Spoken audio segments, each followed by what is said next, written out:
Alors voilà, quand on est mis en page comme ça, on peut prendre le contre-pied et faire des mises en page un peu disruptives. Qu'est-ce qu'on pourrait faire là pour sortir de cette mise en page qui nous pose problème avec ces images de crocodiles qui ne conviennent pas au format verticaux? Mais on pourrait peut-être tester, je ne sais pas, j'ai pas testé, je vais tester. Je clique sur le réticule central, je suis donc en train de modifier le contenu du bloc, pas le conteneur, pas le bloc lui-même, mais le contenu. Avec l'outil de transformation manuelle ici, je vais tester ceci, je zoome en arrière, voilà, je zoome en arrière, je prends une poignée du coin en enfonçant la touche Alt et majuscule, je bouge, voilà, puis je lâche les touches Alt et majuscule, je repositionne, bon voilà, ça peut peut-être être intéressant de faire ce genre de choses, quitte à avoir des blocs foireux pour les images qu'ils contiennent, Alt majuscule, ça peut être sympa de cadrer, voilà, ce genre de choses. Vous voyez? En plus, c'est sympa. Quand le spectateur va arriver sur la... Quand le lecteur va arriver sur la page, il va peut-être pas voir directement ce que c'est. Tiens, qu'est-ce que c'est? C'est des rochers, c'est quoi? Ah, horreur, c'est un crocodile. Bon. Enfin, voilà. Bon, l'image du dessus, s'il fallait, je la changerais vraiment parce que c'est un peu pourri, mais bon. Ça va pas. Mais enfin, je trouve que, voilà, pensez à ça, recadrer les images parfois fortement pour... mais ça suppose que vous avez des images en haute définition, évidemment, au départ, sinon ça pose problème. D'ailleurs, c'est ce qui a été fait sur l'image d'à côté aussi. Elle est beaucoup plus grande. Si on regarde ici les dimensions de l'image, c'est du recadrage. Ok. Alors, est-ce que ça va pas devenir flou? Ben peut-être.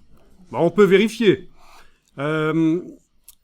Alors, on va aller dans le menu Fenêtre jusqu'à la palette Liens. Voilà, vous avez les différents liens. Et quand vous agrandissez le bas de la palette Liens, en cliquant ici, voilà, pour avoir les informations. Voilà, je sélectionne cette image-là avec la flèche noire, je clique sur elle, elle est bien sélectionnée, oui, elle est sélectionnée. Elle est super grande dans le document, on ne voit vraiment qu'une partie.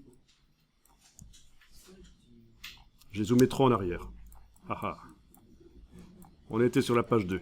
Ok, mais elle est sélectionnée. Ouais, elle est sélectionnée cette image.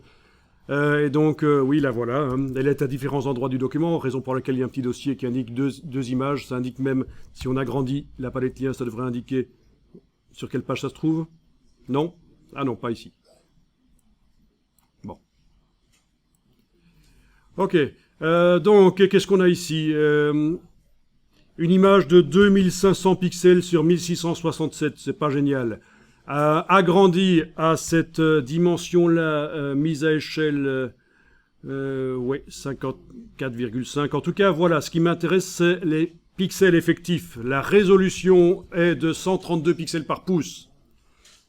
C'est ça qui m'intéresse. Ceci, on s'en occupe pas, c'est ce qui est inscrit dans le fichier de l'image, ça n'a aucune importance. Ce qui compte, c'est la définition d'image, combien de pixels la compose l'image, et une fois que j'ai agrandi dans InDesign, à quelle résolution réelle elle se trouve dans le document. 132, c'est un peu faible, elle sera floue. L'autre image, mais peut-être que c'est pas très grave. Hein. L'autre image, je clique sur elle, voilà, avec la flèche noire. Qu'est-ce que ça me dit Ah tiens, cette image fait 4608 pixels sur 3456. C'est très bien, ça, c'est du... Oui, c'est quasiment du 18 mégapixels peut-être, ça. À peu près ça.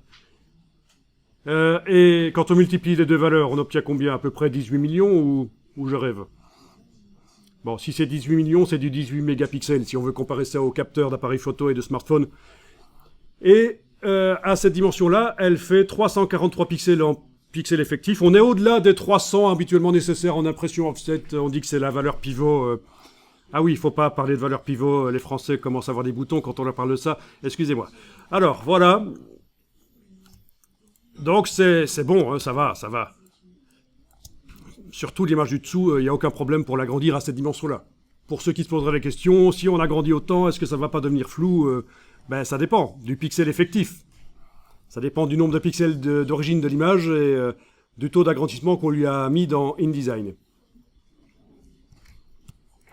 Bien, enregistrer le document. 174 cette fois-ci.